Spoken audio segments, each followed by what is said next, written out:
my goodness. Well, y'all missed it because we totally didn't catch in on the beginning 30 minutes of our conversation. So, we'll get started. If you don't know me, I'm Amber, owner, founder, all the fun things of Inspiring Time. I basically do a lot of flower stuff, hospitality, all things in that realm. And with me today is Amanda from Sassy Little Baking Company, and I'm going to let her share with you how she got to the Montgomery area. So welcome. Thank you. It's a pleasure to be here. So I am going way back. I'm originally a Jersey girl, moved to California after graduating from college, and there I went through a random assortment of professions and occupations and settled into primarily wedding industry stuff. So I was a florist to start, and then started doing wedding planning and coordination, and then was doing venue management. So I had my own company out there for about 16 years. Loved being in the wedding industry, and then COVID hit and wiped out everything I knew and loved in a matter of moments. And my husband and I decided that was our cue to leave Hotel California. It was our opportunity to escape. Not that we didn't like California, but we knew we needed to make a move to somewhere a little more sustainable for our financial situation and our kind of environmental preferences in terms of geography and weather. So I had a job offer here in Montgomery, and we moved here in January of 2021. The job didn't work out. I resigned in August of 2021, and we are sticking around. So we're glad that we had something that was stable enough for us to say, yeah, we can make this huge cross-country move. And we really enjoyed the house that we were living in when we first got here, which of course we had to move out of because they sold it. But in the process of realizing that the job that I had moved here for wasn't going to be the right fit for me, I wanted to do something that was more soul fulfilling, a little more involvement with a wider range of community members, and also something that was edible and safe for me to eat as someone with celiac disease. So that kind of sparked me doing the home-based baking operation. When the wedding industry had shut down in San Diego, I needed to keep busy. I was completely unaware of how go my professional life was until it was all ripped out from underneath me. And so when I realized, all right, all my clients have been taken care of, they're either postponed or canceled or, eloping, and I now have nothing else to focus on, my dear friend and baking mentor, Roanna Canetti, who runs the Gluten Baking Company in San Diego, she was gracious enough to let me just show up and start working. I was like, I need something to do. I'm just going to come to the bakery and you're going to tell me what you need to have taken care of, and I'm going to do it. So I made dry mixes. I worked on the website. I helped run deliveries and stock their retail store. And that's where I really found that soul fulfilling connection, in being able to provide emotional support treats to folks with dietary restrictions. So everything that she makes and everything that I make is all gluten-free. But we also focus a lot on vegan recipes as well, and dairy-free, egg-free, so that we can accommodate folks who have had really crappy days where they're like, I just want a cupcake. I just want a fresh made cinnamon roll. So that hits really close to home with us because our son has EOE, which basically are allergens that get stuck in your esophagus, and then other, blood. I know nothing about the medical side of it, but it's basically other parts start targeting those, and then you can't swallow. Mm-hmm. So we noticed that he was pulling meat out of his throat, and I thought, we were still kind of cutting it up because, he was 6, so, you kind of chop that up a little bit, and we're like, that's weird. Which led into, like, his ears would turn red when he was eating things. So I was like, okay, clearly we need to go see what we need to start with. And come to find out, he is highly intolerant to soy, dairy, tree nuts, legumes, all the majors. He had some sort of reaction with. Oh. Which he was doing fine. He was powering through, but at the same time, you're hurting your esophagus, which can then lead to, later in life complications. So Right. we did the whole take everything out, or no. We start with 2 because the doctor said start with the 2 majors. Yep. Take those out. We'll do another scope. So we've done that, and we found a good fit for him. But in that process, I did a lot of searching for good recipes. And it is not only a pain, but nearly impossible. I started looking at the rest of our food sources, which are disgusting. Yeah. Salts, sugars, preservatives. If you can't go to the fresh which this has become now my mantra, if you cannot go to the produce section and pick up something, and then you go home and add in just your favorite little, like, seasonings of fresh herbs or something like that, you shouldn't be eating it. And that goes with meat too. Like, I mean, all of our processed meats. I mean, I'm not just talking chicken nuggets. I'm talking like fresh packs of meat can contain other things too. Yeah, absolutely. So and it depends on what they're being fed. So if chickens are being fed grain and gluten, then is that chicken safe for me to eat? And there's so much, so little research and evidence and things like that to back those things up. So you can read an ingredients list, but if you're eating a meat product and you don't know what that animal consumed before it became a meat product, then you could also be compromising your health and well-being because of that. And it's just it's a slippery slope. And you have to be so aware and so diligent about label reading and doing your own research. And it's exhausting. It is exhausting. And then I put the blame on myself if I missed that one ingredient. So, I mean, it would... And then even when our son went to our grandparents, their grandparents' house, they would be reading ingredients. I would be getting text messages with... And that's awesome.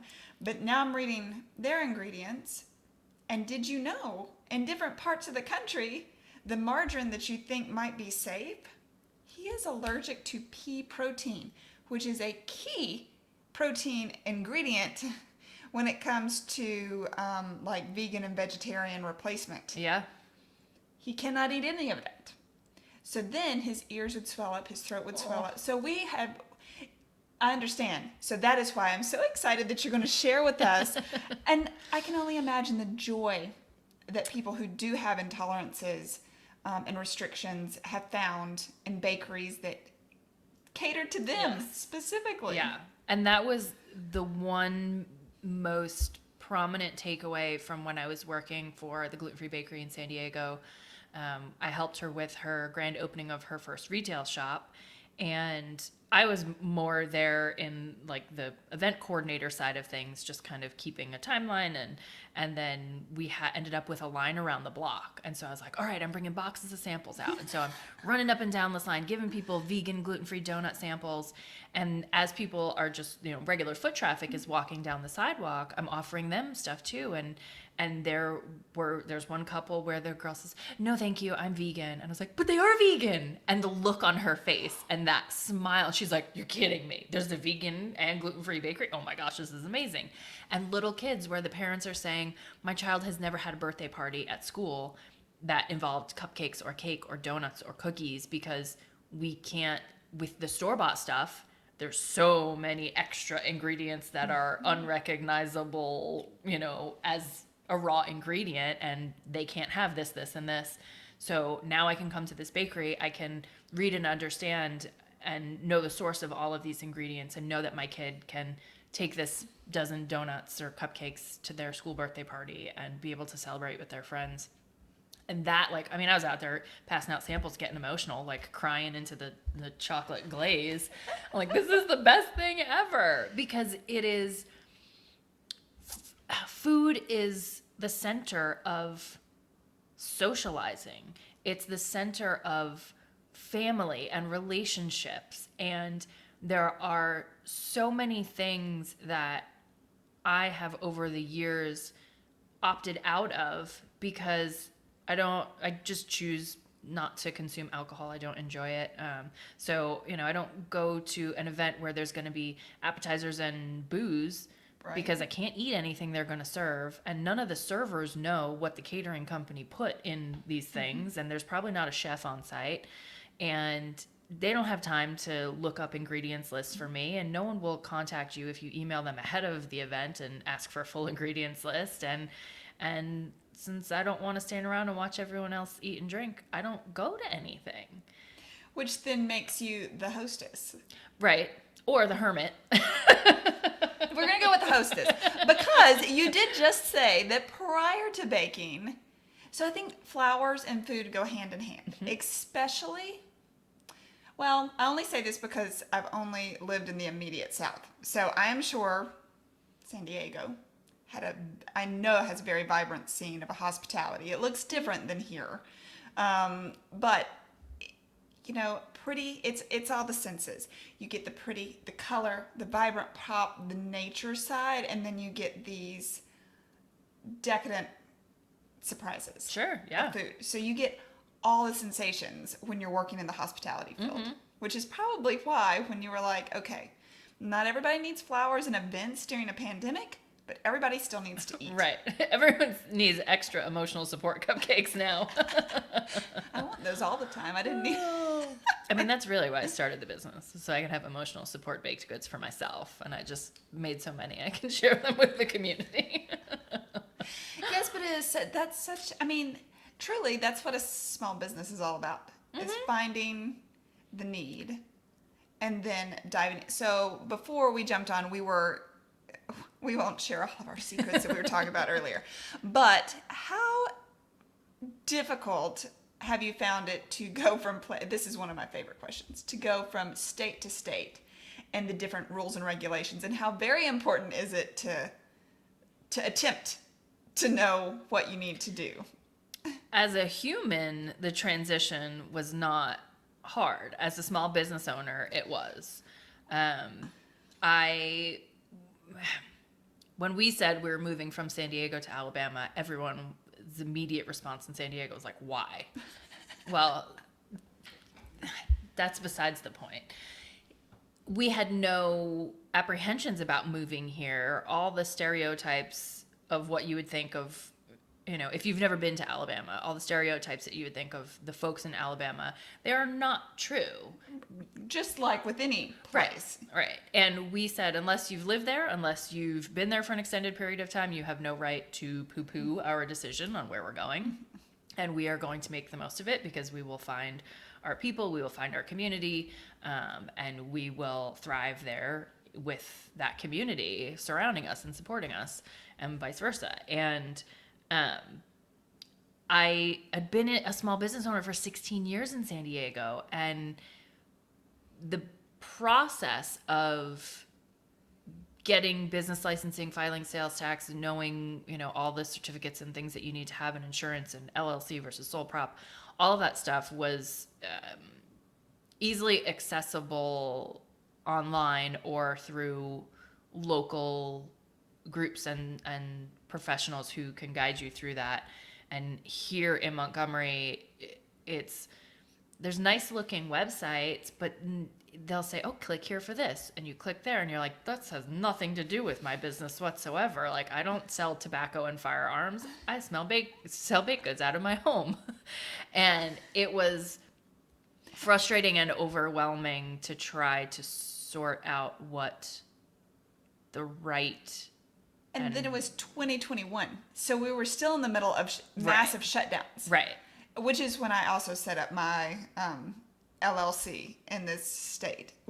So I guess some of that could absolutely be blamed on you're crazy and decided to set up another business during the pandemic when nobody is available to work. Right. And there's no one in an office that is answering the phone or the emails, and you can't go anywhere in person to stand in front of someone and say, can you please point to this website and which form I need to fill out and when, and how often? And But if I guess the point I'm trying to make is that it shouldn't stop you. Like, would you have not, if you'd known that you would have had some complications with the system, would you have not done what you're doing? Or would you have just said, okay, we're going to figure it out? I am a systems person. When I was a planner and coordinator and venue manager, like I love creating systems for things. So I started my binder and a Google Doc and a spreadsheet with the sole purpose of I'm going to track every step that I had to take and everywhere that I was misinformed or underinformed by the information that was presented, because someone else that I know is going to want to do the same thing, and I'm going to be able to say, okay, I had some screw ups along the way because it's not as straightforward as it should have been. Here's my how-to guide. I love that. That needs to happen very quickly. Yeah. I love to make to-do lists and checklists and spreadsheets for anything and everything. And so if I've gone through something, I think if it wouldn't have worked itself out, so I started registering the business in maybe August or September, and by February of this year, finally had everything, all my ducks in a row. If it had taken longer than that, I may have been more discouraged. But luckily for me, I had plenty of time to make a spreadsheet about it. Well, we always joke, like, it can be found on the internet. Like, you can literally start your business on the internet nowadays. So just, it's nice to have that much information at your hands, but also at the same time, it's like, whoa. Yeah. There's a lot of information. I don't know where to start. Right, yeah. Because there were certain things where it's like, if you need more information, read through this document. And I'd click on that, and it would be this, like, 47-page document of like legal codes that's in jargon that is not easily understood when you're trying to find one little needle in a haystack of all of that information. And it's like, this is not the most efficient way to convey an answer to a really basic question for someone looking to start a small business. I'm so glad you powered through, just like I did. And I'm still finding mistakes, and I'm still being, I'll get there. We'll get there. Mm-hmm. It's a process. Yeah. It's part of the process. Right. And the more we talk about it with one another, same as with starting a celiac or a gluten-free bakery, I thought I'm literally the only gluten-free person in Montgomery, Alabama, because I've talked to everyone that I've met. I'm like, yeah, I'm celiac. Hi, I'm celiac. Hi, I'm celiac. And everyone looks at me like, is that your name? Or... And no, so it's not my name. But the more you talk to people, the more you realize you're not alone. And I think the more small business owners communicate with one another, the more we can support one another, help each other through it, and hopefully create some kind of change. Because if I went to the city and was like, hey, just so you guys know, if you took this PDF that I made and put it on your website under the headline of FAQs about starting a small business in Montgomery, it would make it so much easier for everyone. If they use it, great.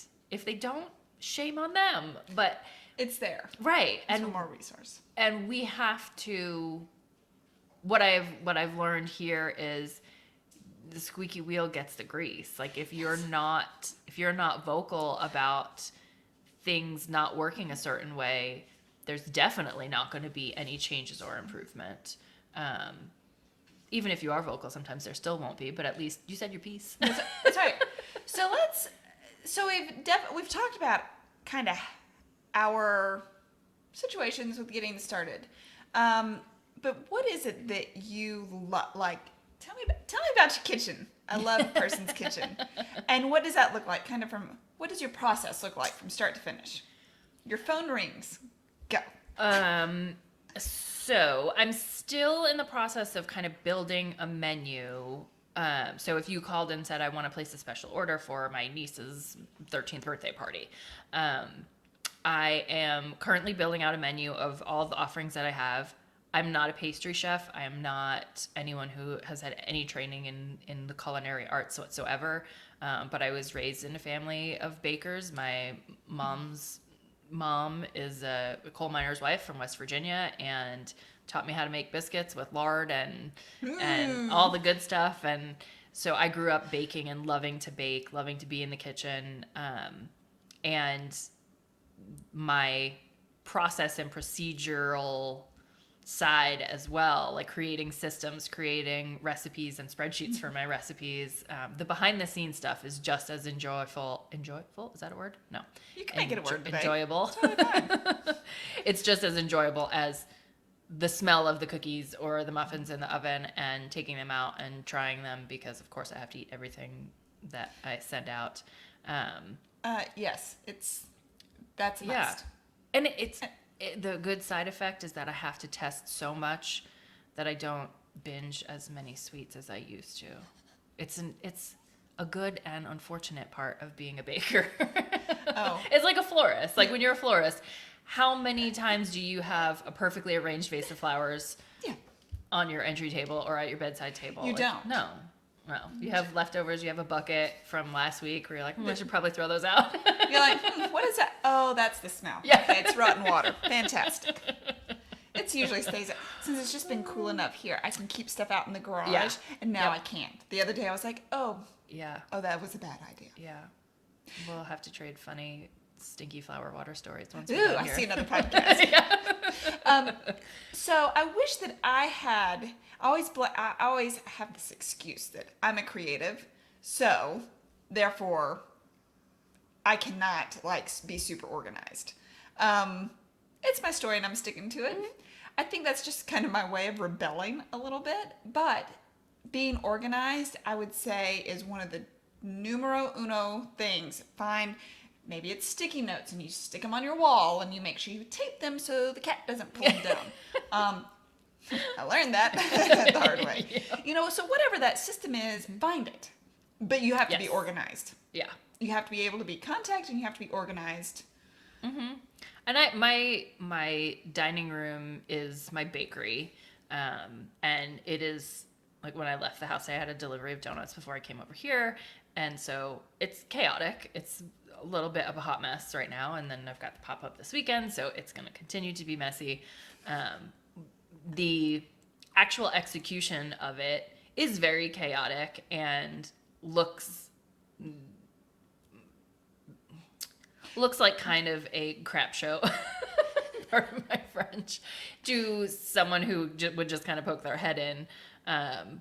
But when you have the organization behind the scenes, like if you're making recipes for a floral arrangement or, a set of wedding flowers, there's planning that goes into it, and then there's the execution. And so, like, my Google Docs of my recipes are very neat and tidy. And then when I actually start digging into the 17 different kinds of flour that you need to make gluten-free donuts, that's when it gets wild and fun. And well, that's part of the creative process. Mm-hmm. Just like with flowers, people all the time have a lot of friends that are like, okay, when you're going to do a big event, let me know. We want to come over. And then they come over and they're like, yes, what is happening right now? This is scary. I'm like, there's knives, there's scissors, there's stuff stuck in my hair. I'm up till, midnight.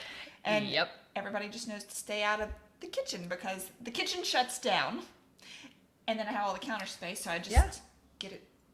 And that's how baking is too. Yep. Anytime. When I was in the wedding floral industry, I had my own company. I did a lot of freelance work as well. And I would always meet folks that would say, oh, it must be so much fun to play with flowers all the time. It must be so much fun to coordinate weddings. It looks so easy. When you're really good, you make the final product look easy. And that's the biggest problem. Because it's not easy. It takes a lot of skill. It takes a lot of practice. And so I would tell folks, like, you want a job with me? Great. Come volunteer for one wedding.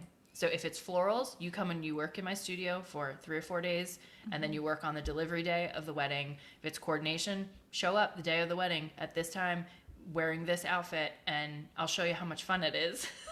Most people did not make it past their first day. because it's so much more intensive and But I don't know. It's not you like did it for 16 years because you loved it. Oh, Though you're saying it's hard, it's not for everyone. it's not for everyone. Yep. It is definitely something that I'm passionate about. It's super hard though we're military, so every time we move, it's really hard to set up another business when events are that far out.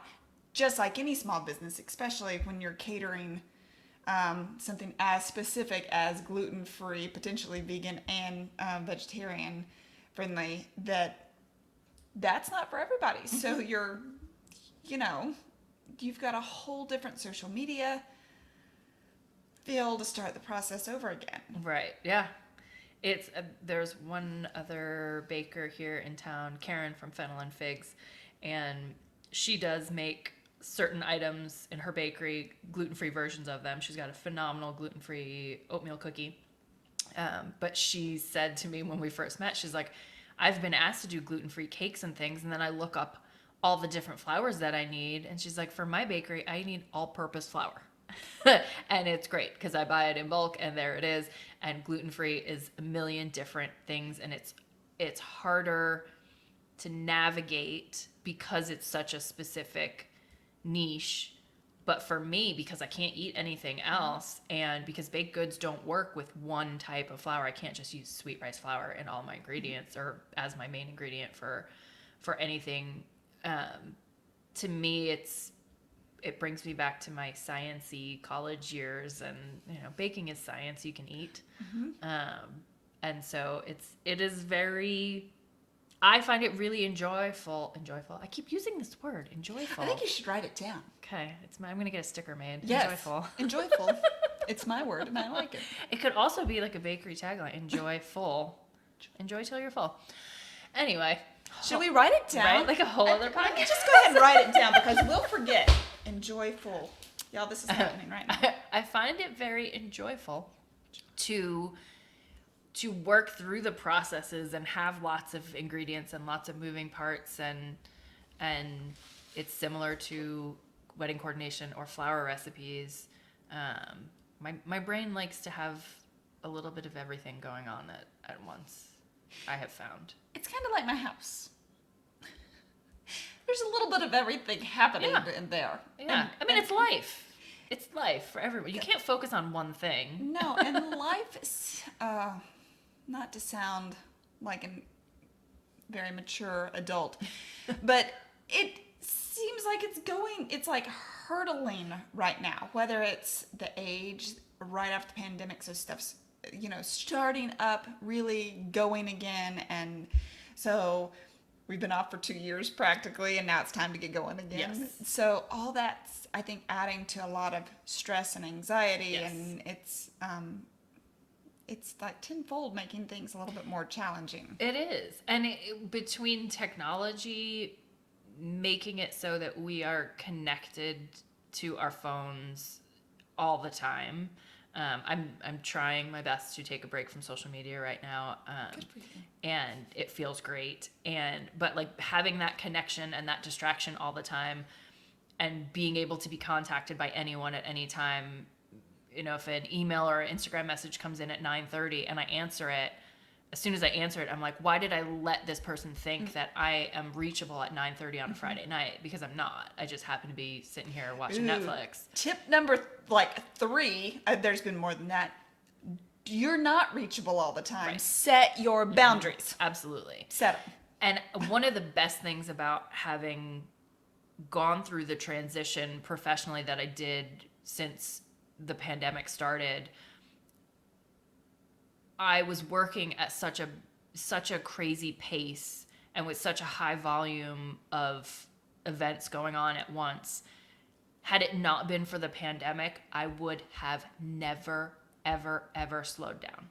There are seasons, there's a little dip in the intensity of weddings and events in the year, but every year that I progressed with my business, that off season got shorter and shorter and shorter. Got shorter and shorter, and your ideas started getting bigger and bigger.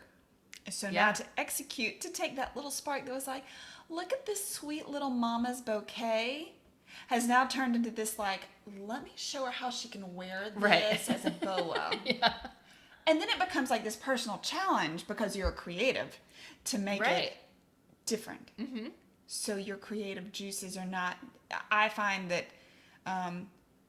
dances around here, everybody likes a traditional wrist corsage. I love you guys and I appreciate, but there are other things that I've been trying to introduce, some little things Yeah. like Floral jewelry. So fun. so fun. I saw a girl's wrist cuff that matched her dates like lapel, like Ooh. floral garland thingy. I was like, Nice. I don't know what that is, but I want to make one. Yeah. But that's what makes us really good at what we do, is because we can see something and tweak it and make it better. Right. And give you a new creative idea. Yeah. So listen to your professionals. Listen to your artistic friends. They will help you. Absolutely. And I was very much like that with coordination and planning. I was a little bit, I was adventurous when I was, really into florals, and wanted to do floral jewelry and weird things that hadn't been kind of It considered. was just as, in our professional group, really. right. And it was just in the industry itself. It wasn't like mass. Yeah. Yeah. People aren't looking at this as like, oh, this is what wedding centerpieces look like now. Like when I was using like funky colanders and doing arrangements of vegetables as centerpieces with like broccoli and strawberries and oranges. And like most people were like, what in the world? Why would anyone want? I'm like, but what if it was a chef getting married? Like, how cute would that be? And if there was one person, when I would do bridal shows and like really get to let my creative Right. stuff go, if there was one person that I connected with that thought this weird idea that everyone else is turning up their nose at, if there's one person that likes it, job well done. And those are my people and those are my clients. Exactly. And I started curating my client list based on that. And when I switched out of florals and into coordination, that's where I was spending the time to get to know my clients before I would even offer them a contract. So are you seeing that with the baking side here? I am now more curating my product. So whereas with the wedding industry, I was very open to kind of breaking the mold. With the bakery, because of how the pandemic has shown me how great it is to slow down and to focus on what matters most. With the bakery, if I had a retail store that opened tomorrow, I'm not open 7 days a week. I might be open 3 or 4 days a week to start because it's just me. I don't want to break my back and not sleep and not eat and not take care of myself because I'm trying to run a business. And you're trying to make the dollar. Right. You're doing it for a Right. different purpose. Right. And I am very, very, very lucky in that my husband has the financial stability and the steady income at this point in our lives to be able to say, do the bakery, take it at a healthy pace, not a slow pace, at a healthy pace. So if I have the Pike Road Spring Chicken Festival and everyone keeps telling me, you better have a ton of stuff for this market, I'm already planning and I'm already preparing so that I am not up till 3 a.m.